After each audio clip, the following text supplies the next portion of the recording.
যখন বেলা 9টা বাজে তখন তারা এভাবেই পড়াশোনা বাদে তাদের নিজস্ব বেডরুমে ঘুমাচ্ছে। কেউ বা শুয়ে আছে, কেউ বা ঘুমাচ্ছে।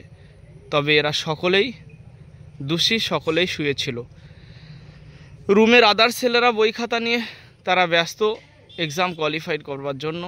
কারণ প্রতিদিন 2-3টে করে ক্লাস হচ্ছে, টিচাররা এত ভার দিয়ে যাচ্ছে, সেগুলো সলিউশন করছে না।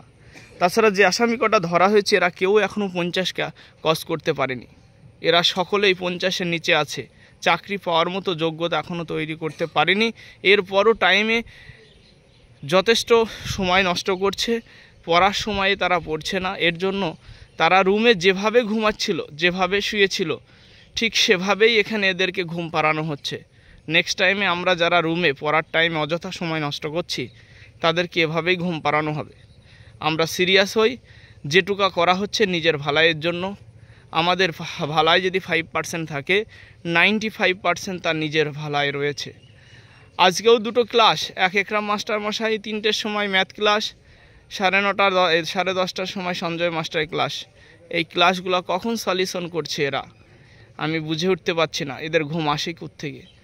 এমনি তো 2 দিন পর পুজোতে সব বাড়িতে যাবে, তারপরে সময় তো সংকীর্ণ, এদের ঘুম আসে কোথা থেকে?